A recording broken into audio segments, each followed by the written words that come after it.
Saludos, nosotros somos el grupo número 3 y en esta ocasión les vamos a hablar sobre la naturaleza y el uso de las pruebas psicológicas. Nuestro grupo está compuesto por Eunice Reyes, Caroline Diloné, Yuberquis Tavares, Karina Rodríguez, Heidi Santana y quien les habla, Norky Paulino. El tema que yo les voy a abordar es uso y variable de las pruebas psicológicas. Como ya sabemos, la función de las pruebas psicológicas es medir las diferencias individuales o medir cómo reacciona un individuo en las diferentes circunstancias que se le presentan. El diagnóstico del retardo mental fue uno de los principales problemas que estimularon el desarrollo de las pruebas psicológicas y hasta el momento la detección de las deficiencias intelectuales sigue siendo una aplicación importante de ciertos instrumentos. La evaluación de las necesidades educativas dio un fuerte impulso al desarrollo inicial de las pruebas, como fue el caso de las famosas pruebas de Binet, que comenzaron el movimiento de las mediciones de la inteligencia. En la actualidad, las escuelas son uno de los principales usuarios, ya que les permiten, entre otras cosas, calificar a los niños según su capacidad para beneficiarse de las diferentes formas de instrucción escolar. También identificar los que aprenden más rápido o los que aprenden más lento.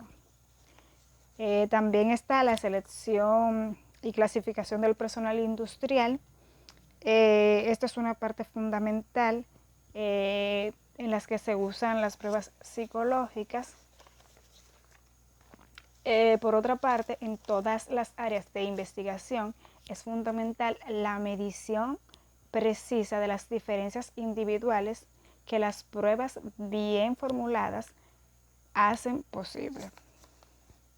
Del mismo modo, las pruebas psicológicas proporcionan herramientas estandarizadas para investigar problemas diversos como los cambios que sufre el individuo a lo largo del ciclo del desarrollo, la eficacia relativa de distintos procedimientos educativos y, por último, los resultados de la psicoterapia, entre otras cosas. Es cuanto.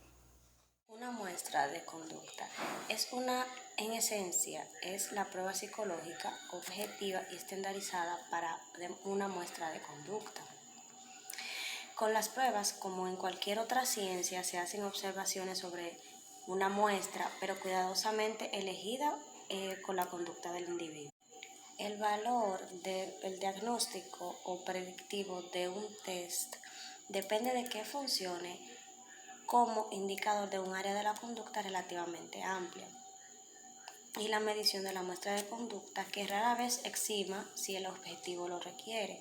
La prueba puede coincidir por completo con una parte de la conducta que se quiere predecir, como en el caso de una prueba de vocabulario. Un grado de semejanza menor se encuentra en muchas pruebas de aptitud vocacional, que se aplican antes de la capacitación para el trabajo, en las que hay apenas un parecido moderado entre las tareas que se realizan para un puesto y las que se incluyen para una prueba.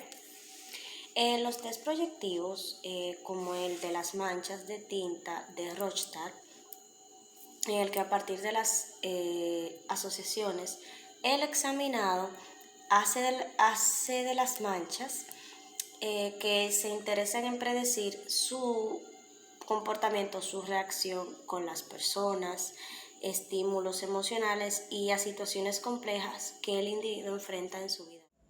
Saludos, mi nombre es Caroline Diloné y mi tema es ¿por qué controlar el uso de las pruebas psicológicas?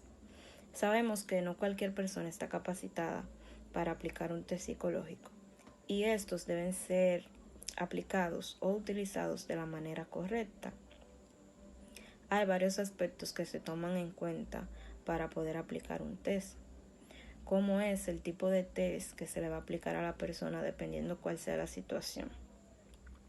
Hay dos razones principales para controlar su uso. La primera es garantizar que sea aplicada por una persona que esté calificada y que los resultados se empleen apropiadamente.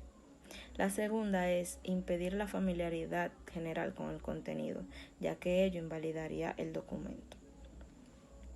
La necesidad de que sea una persona calificada la que aplique el test se evidencia en 3 principales aspectos, según la situación de la prueba, como lo es la selección del test, cómo se aplica y se califica y cómo se interpretan los resultados, como ya les había mencionado antes.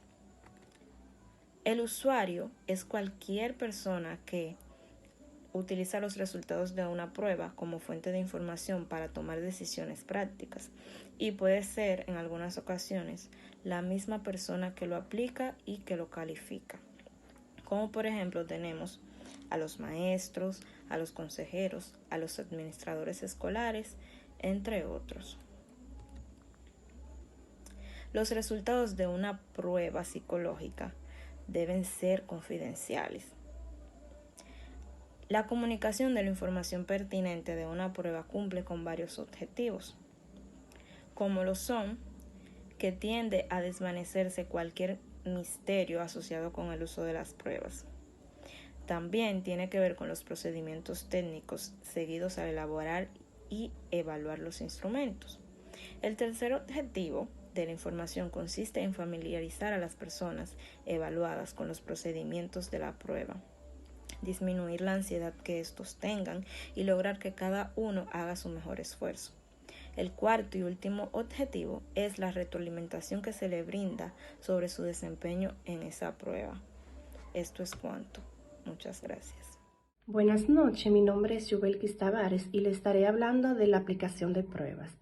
El fundamento de las pruebas es que pueden generalizar la muestra de la conducta observada en la situación de la prueba al acompañamiento manifestado en otras situaciones. El resultado de una prueba debería predecirnos cómo saldría el cliente y cómo actuará cuando salga de la clínica. También cuál será el desempeño académico del estudiante y cuál sería el desempeño laboral del solicitante. Todas estas influencias en la situación de pruebas constituyen a un error de varianza y reducen su validez.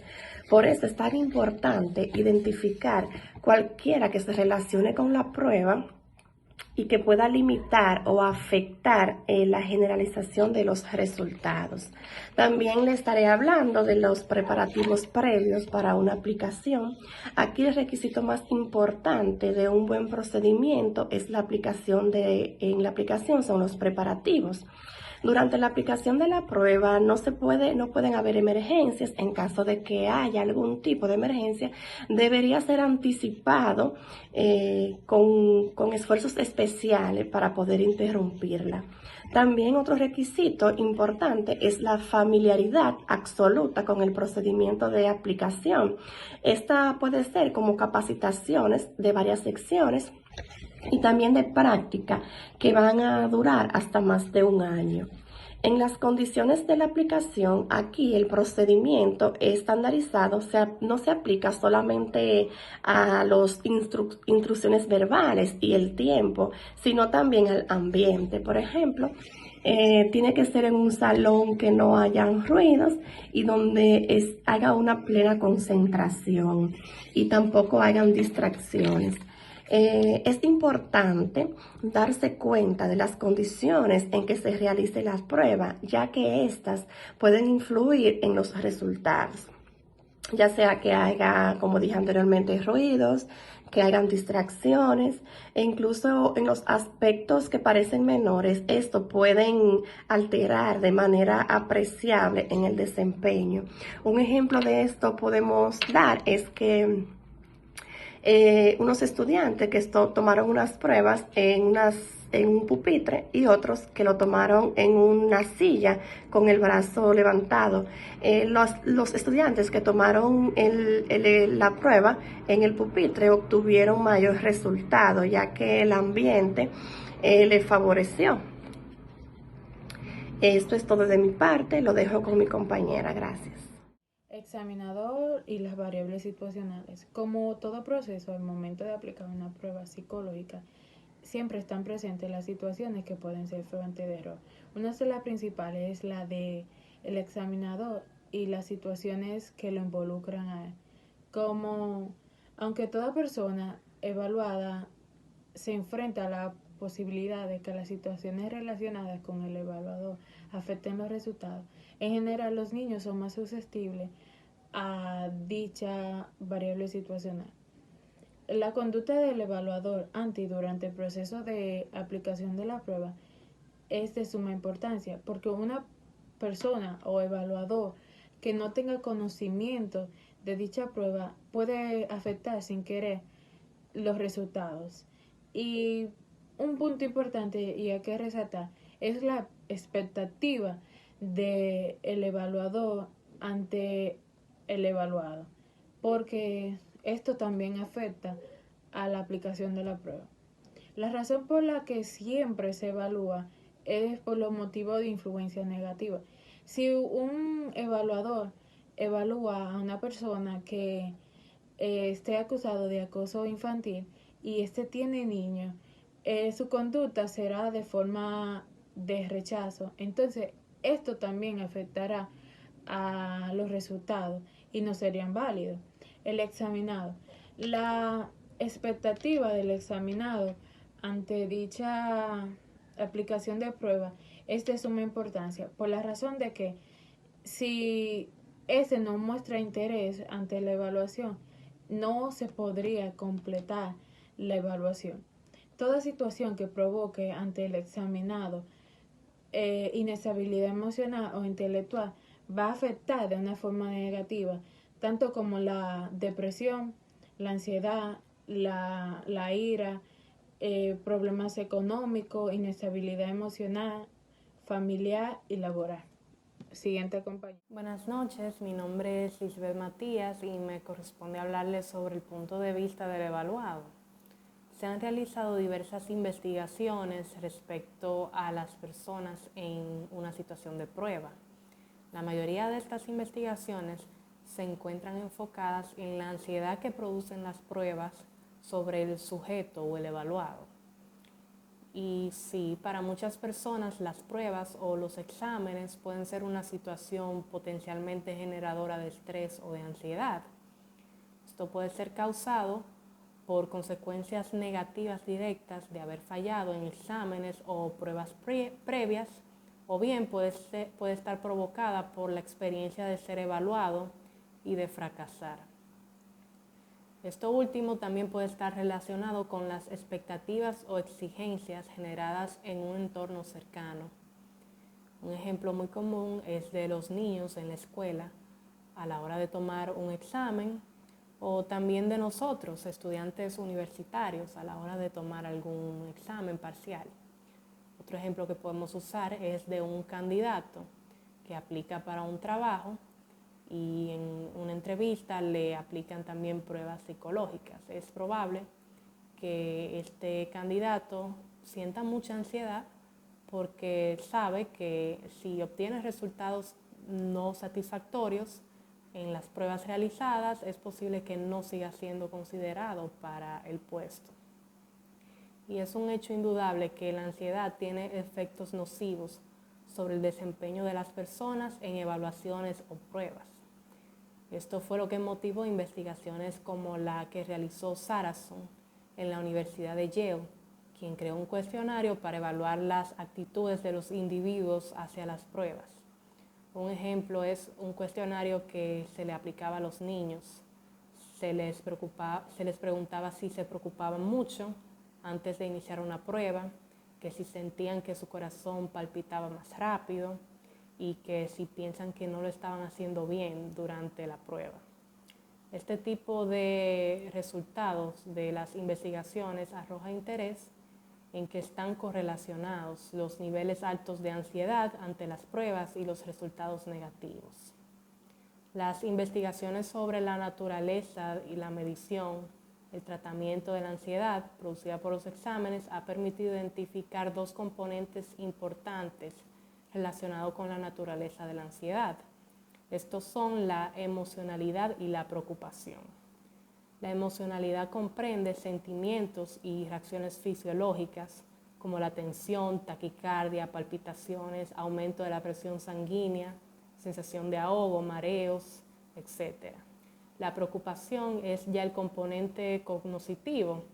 Este incluye pensamientos negativos sobre sí mismo, como la expectativa de fracaso, el temor por las consecuencias.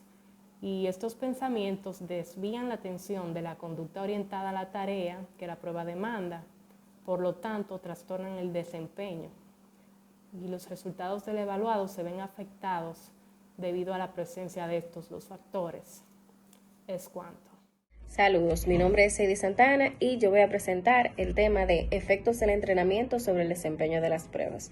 Cualquier experiencia educativa, formal o informal, dentro o fuera de la escuela, reflejan en el desempeño de las pruebas que estudian los aspectos pertinentes del comportamiento. Estas influencias no invalidan las pruebas en la medida en que su resultado presenta una imagen exacta en la posición del individuo en las habilidades consideradas. Estas influencias tampoco pueden calificarse como restringidas o amplias, sino que varían en su alcance. Están las primeras, las que afectan una única aplicación de una sola prueba. Las segundas, que alteran el desempeño en todos los reactivos de cierta clase. Y por último, las terceras, que influyen en el desempeño del individuo en casi todas las actividades. Los efectos de la preparación sobre los resultados de las pruebas han sido una investigación en el grado de mejoramiento. Depende de las habilidades del examinado, de sus experiencias educativas, de la naturaleza y de las pruebas de la cantidad de clases de preparación. Esto fue un estudio que se hizo con niños de 11 años en el Reino Unido que demostraba que mientras más veces tomaban las pruebas, mejores resultados obtenían. En la práctica del perfeccionamiento de las pruebas se observa una tendencia que la segunda calificación es más alta, ya que se refleja como tomar el examen una y otra vez. De la misma forma, también se habla de los que tienen mucha experiencia dando las pruebas, que tienen muchísima ventaja frente a los que están dando las pruebas por primera vez, porque estos primeros ya mencionados son los que ya perdieron el miedo al aplicar la prueba, lo que ya no tienen esa sensación de extrañeza al tener las pruebas en las manos y tienen un mejor desenvolvimiento, incluso corrigiéndola. Esta vendría siendo la exposición del grupo número 3. Si tienen alguna duda sobre el tema, quedan en la libertad de hacerlas y estamos a la disposición de responder cada una de ellas. Muchas gracias por prestar atención.